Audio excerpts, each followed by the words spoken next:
Bonjour à toutes et à tous, j'espère que vous avez passé un bon week-end ce matin à Marseille. En tout cas, tout le monde doit avoir un grand sourire. Les joueurs de l'OM ont frappé un grand coup hier soir en battant Lyon sur le gong 2-1. Cette victoire à l'extérieur, c'est le coup parfait comme le titre la Provence. Les 3 points permettent surtout aux Olympiens de reprendre la seconde place du classement aux dépens de Lens. C'est simple, tout sourit à l'OM pour l'équipe. Le but contre son camp du Lyonnais Malo Gusto est tombé du ciel et entache l'excellent match d'Anthony Lopez qui avait pourtant bien contenu les assauts marseillais. Ce dernier fait aussi couler beaucoup d'encre à cause d'un coup de sang. Le portier a eu un accrochage avec une dizaine de supporters rhodaniens après le coup de sifflet final. Hors de lui, il a même dû être retenu par le service de sécurité.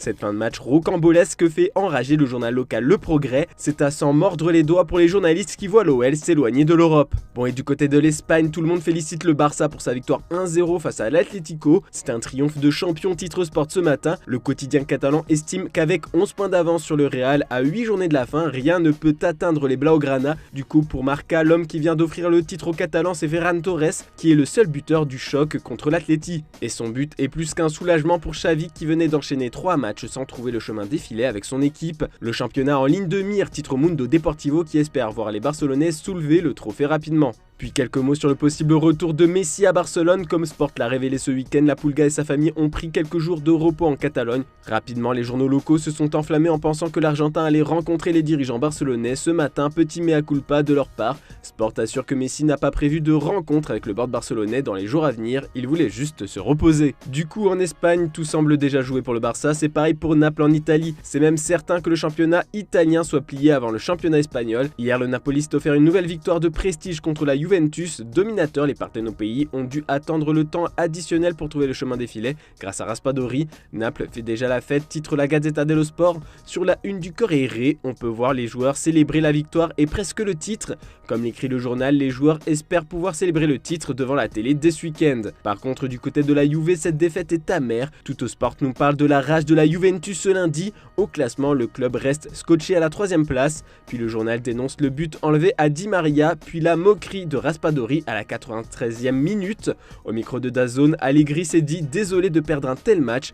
On accepte les décisions des arbitres pour le meilleur ou pour le pire. Au Portugal, le championnat a complètement été relancé. Le Benfica est mis sous pression par Porto qui est revenu à 1 point. Eh bien, les Aguillas ont repris leur marche en avant. Grâce à Otamendi, Benfica a pris 3 points précieux à domicile contre Estoril. C'est un soulagement comme le titre le quotidien Record. De son côté, Abola choisit de mettre en lumière la performance du buteur, le capitaine Otamendi qui est l'âme de cette équipe. Ojogo met encore plus en valeur son but en le désignant comme hautement décisif pour le titre. Le journal met aussi sur sa une Pepe qui, à 40 ans, ne veut toujours pas mettre un terme à sa carrière.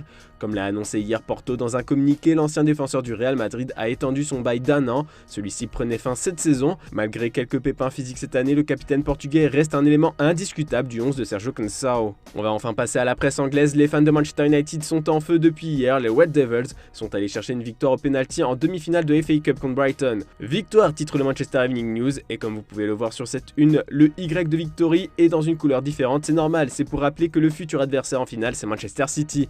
Les rivaux historiques vont s'affronter pour la première fois en finale de cette compétition, ce qui est surprenant quand on pense que la Coupe d'Angleterre est la plus vieille compétition de ce sport. Du coup, Eric Ten Hag a promis aux supporters que Manchester United allait tout donner pour anéantir la tentative de triplé de Manchester City. Il veut jouer le match parfait, le coach néerlandais ne veut certainement pas repasser la terrible épreuve des tirs au but.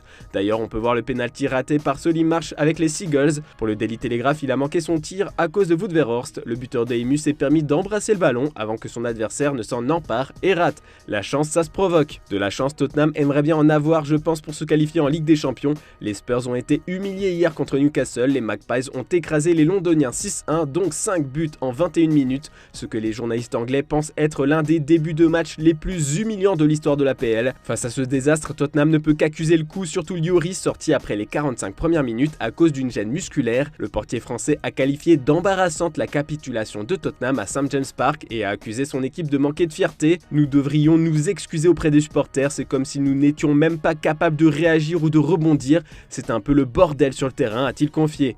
Tottenham n'avait pas le maillot blanc mais a agité le drapeau blanc comme l'écrit le Daily Mail qui met aussi sur sa une Harry Kane avec comme titre « Qu'est-ce que je fais ici ?» Le quotidien fait référence au potentiel départ du buteur. Selon le journal allemand Bild, Harry Kane est bien surveillé par le Bayern Munich pour un transfert cet été, bien que le capitaine anglais de 29 ans soit réticent à quitter la Première Ligue. Et en parlant mercato, en lisant le Daily Mirror ce matin, on apprend que le Paris Saint-Germain envisage réellement de vendre Neymar cet été. Chelsea et au moins un autre club de Première Ligue sont intéressés par la situation du Brésilien de 31 ans. Paris serait prêt à faire un effort financier pour le laisser partir. Voilà, c'est tout pour ce lundi, on se retrouve demain matin pour une nouvelle revue de presse. N'oubliez pas le JT Foot Mercato en fin d'après-midi. Bonne journée à toutes et à tous.